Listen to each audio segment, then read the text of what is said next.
أعوذ بالله من الشيطان الرجيم بسم الله الرحمن الرحيم الحمد لله الصلاة والسلام على رسول الله ثم أما بعد السلام عليكم ورحمة الله وبركاته. خب کتاب ریاض الصالحین و بالرجاء حدیث 416. امام نووی رحمه الله در زیر این حدیث میارد میگوید و عن ابی هریره أو أبي سعيد الخدري رضي الله عنهما شك الراوي ولا يضر الشك في عين الصحابي لأنهم كلهم عدول. میگوید که وعن ابی هریره و از ابو هریره رضی الله عنه روایت است، او ابی سعید یا از ابی سعید خدری. از ابو هریره میگد یا از ابو سعید خدری رضی الله عنهما.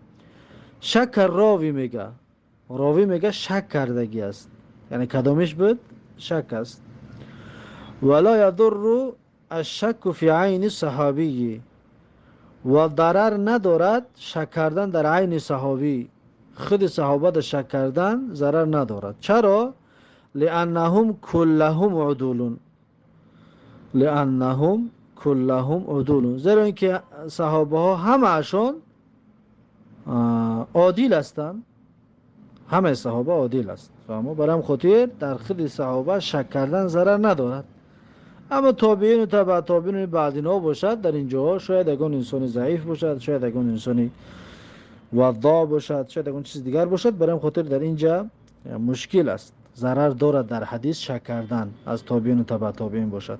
اما از خود صحابه باشد شک ندارد. برام خاطر میگه فرقی ندارد ابو هریره است، ابو سعید خدری است، اینا همشون عادل هستند. فهمون؟ قال میگه گفت که لما کان غزوه تبوک، وقتی که میگه بود غزوه تبوک، اصاب الناس مجاعتون، یعنی دوچار شدگی بودن مردم با گرسنگی. مجاعه یعنی که گرسنگی آمدگی بود، مردم دوچار گرسنگی شدگی بود. فقالوا، پس گفتن مردم، یا رسول الله، ای رسول الله، لو اذنت لنا فنحرنا نواضحنا، اگر اجازت بدی ما را، فنحرنا نواضحنا، پس ما شترهای، همون شترهایی را که استفاده میبریم همونها را بکشیم. فهمو؟ شترهای استفاده میبردگیمون را بکشیم. فاکلنا و دهنا، پس بخوریم از همون، پس بخوریم از همون گوشت شترها و دهنا، یعنی که روغن بگیریم و روغن میگیریم. مثلا برای لازمه که جایهایی که استفاده بردن روغن لازم بود استفاده بریم، گوشتاش بخوریم، روغناش هم استفاده بریم. فقال رسول الله صلی الله علیه و سلم، پس میگه گفت رسول الله صلی الله علیه و سلم، افعلوا، یعنی انجام بتین همین کاره، نه که گشنگی که آمدگی از چیزی خوردن است، پس همون شترها را ذبح کنید، گوشتاشون را بخورید. فجاء عمر رضی الله عنه، پس آمد میگن از پیغمبر صلی الله علیه و سلم حضرت عمر.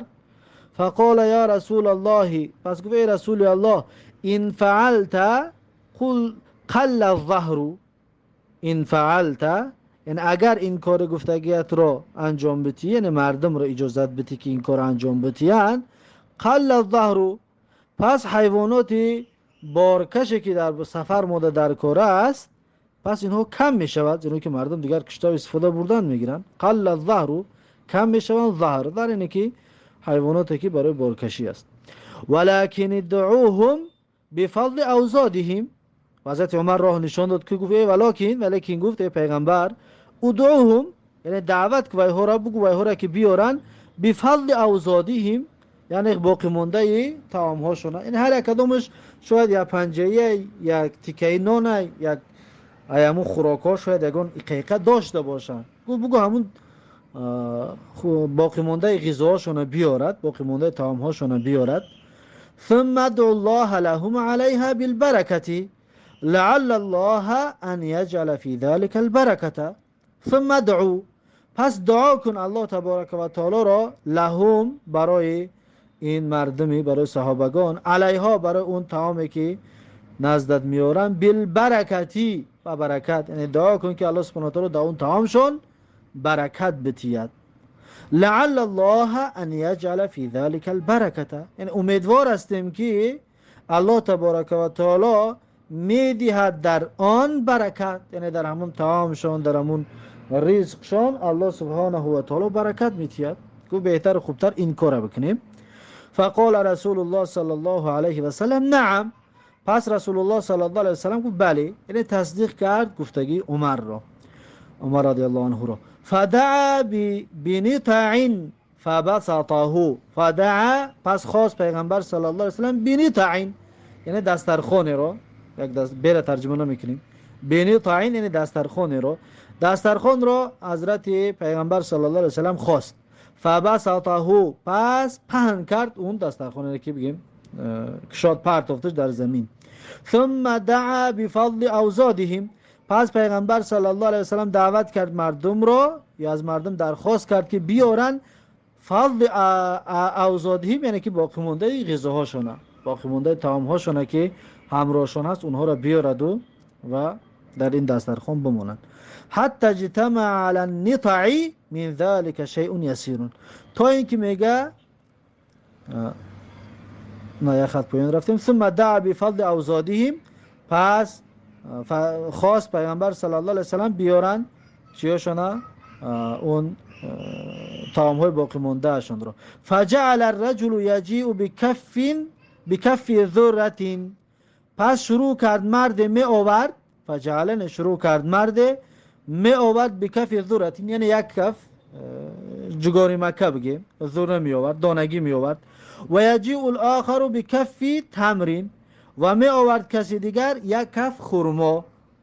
و یجیء الاخر بکسرة، و می آورد یک کسی دیگر بکسره، کسره یعنی پاره نان، یا پاره نان می آورد. حتی اجتمع علی النطع من ذلك شیء یسیر، تا اینکه جمع شد بر همون دسترخوان از من ذلك، یعنی از همین افعال مردم، از همین کار مردم، جمع کردن مردم، شیء یسیر، یعنی کم ترکه، یعنی کم ترک چیزی جمع شد در بالای همون دسترخوان. فدعا رسول الله صلی الله علیه و سلم بالبرکتی، پس دعا کرد رسول الله صلی الله علیه و سلم به برکت، یعنی برای برکت خواستن و برکت شدن در این طعام رسول الله صلی الله علیه و سلم دعا کرد. ثم قال، پس پیغمبر صلی الله علیه و سلم گفت که خذوا فی اوعیتکم، یعنی که بگیرید یا بریزید همین طعام ها رو، فی اوعیتکم یعنی که در ظرفهایتون، در همون جاگاه های طعامگیری هایتون گفت بگیرید بریزید. فاخذوا فی اوعیتهم، پس ریختن یا گرفتن در ظرفهای طعامگیری هایشون. حتی ما ترکوا فی العسکر وعاء الا ملؤوه، حتی یعنی تو اندازه که ما ترکوا فی العسکر، یعنی ترک نکردن در بین لشکر، وعاء ظرف را، الا ملؤوه مگر همه اون ظرفای طعامگیری را پر کردن. و اکلوا، و مردم و صحابه همه یک جا خوردن. حتی شبعوا، اما سیر کردن، یعنی بس سیری خوردن. و فضل فضلتون، و باقی ماندنی، یعنی فضله کمی دیگر طعام باقی مانده. فقال رسول الله صلی الله علیه و سلم، پس رسول الله صلی الله علیه و سلم گفت که اشهد ان لا اله الا الله، یعنی جای دلیل اینجا هست، تا اینجا را قصه را نقل کرد، اکنون جای دلیل با بالرجاء اینجا است. اشهد ان لا اله الا الله و انی رسول الله، و انی رسول الله، یعنی شهادتی میدهم نیست معبود بر حق بجز الله، و هر آینه من رسول الله هستم.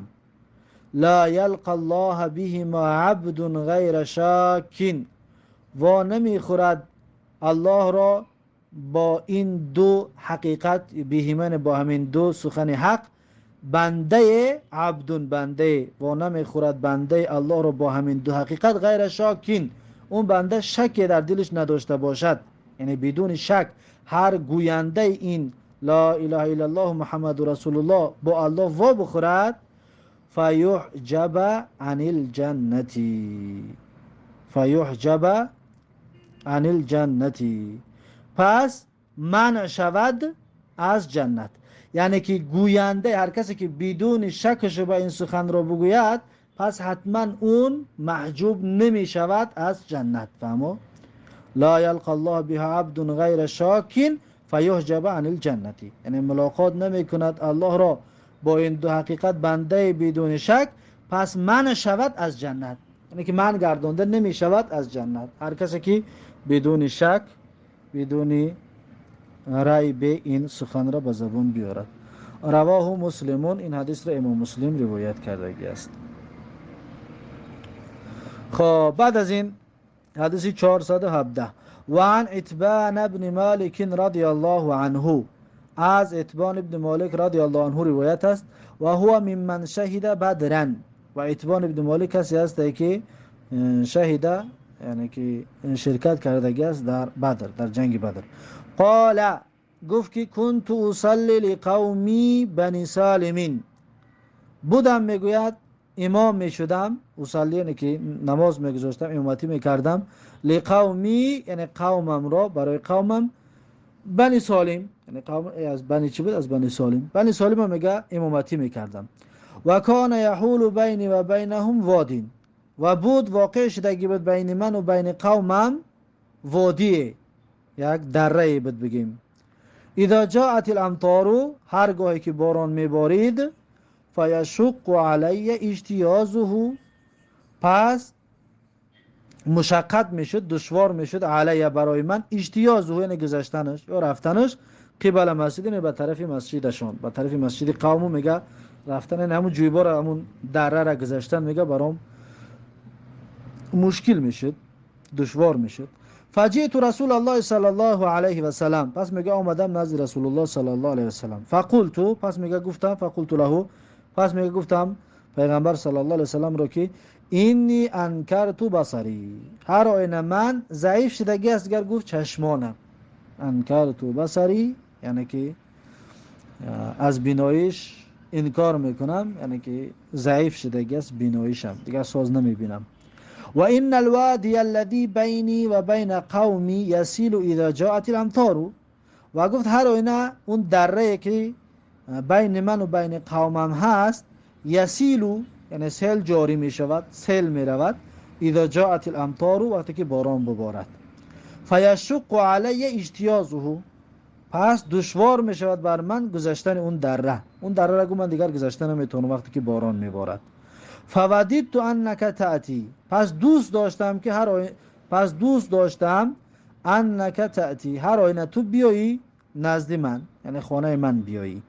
فتصلی فی بیتی مکانا اتخذه مصلا، فتصلی، پس تو نماز بگذاره پیغمبر صلی الله علیه و سلم، فی بیتی در خانه من، مکانا در جایی که اتخذه مصلا، یعنی من قرار بتیم اونجا را جای نمازگذاری، یعنی گفت دیگر من مسجد رفتن نمیتونم، قوم قطعی نماز با جماعت خوندن نمیتونم، همین کارو در خانه بکنم، بیا همینجا نماز بخون در یک جا که من مصلای خود قرارش بدم، یعنی جای نمازخوانی خودم قرارش بدم.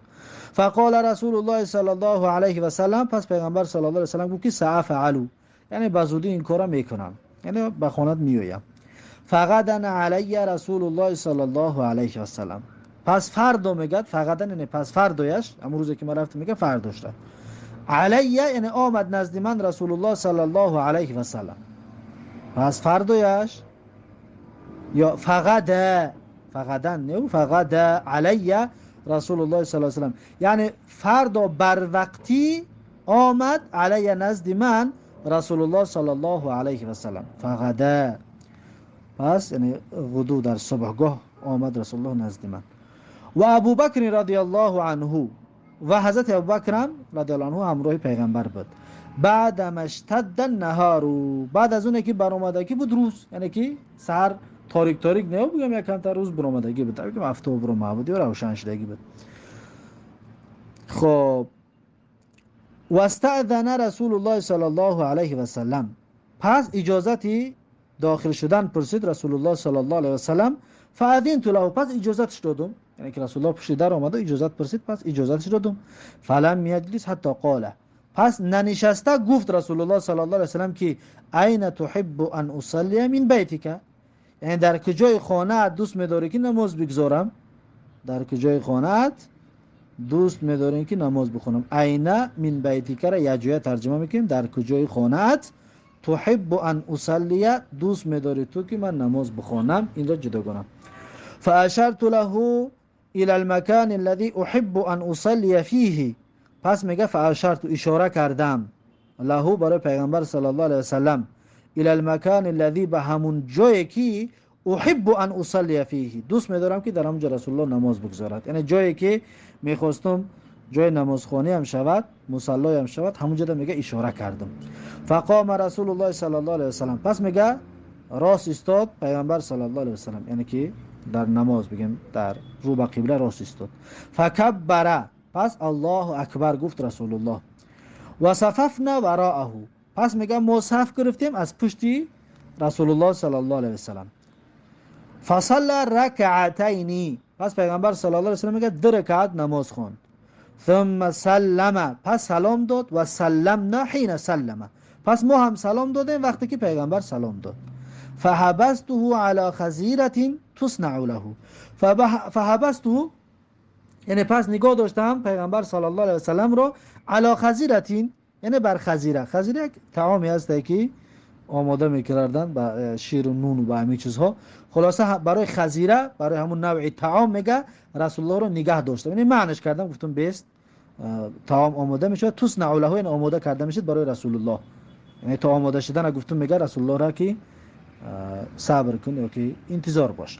فسمع اهل الدار ان رسول الله صلی الله علیه و سلم فی بیتی، پس شنیدن میگه اهل دار، یعنی که اهل محله، همون محله که اطرافم بودن، میگه همون شنیدن که ان رسول الله صلی الله علیه و سلم فی بیتی، هر اینا پیغمبر صلی الله علیه و سلم در خانه من هست. فثاب رجال منهم حتی کثر الرجال فی البیت. فثاب یعنی پس آمدن یا جمع شدن، ثاب آمدن یا جمع شدن، پس آمدن یا جمع شدن مردهای منهم، یعنی از همون مردای اهل محلمون.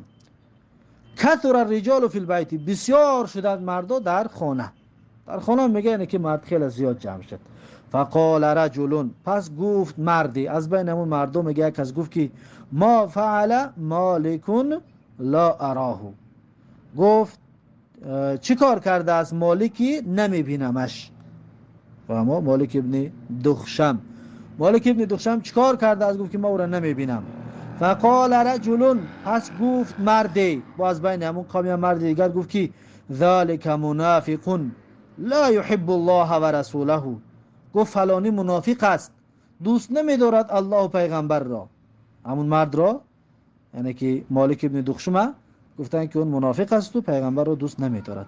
فقال رسول الله صلی الله علیه و سلم، پس گفت رسول الله صلی الله علیه و سلم لا تقل ذلك، گفت این سخن رو نگو.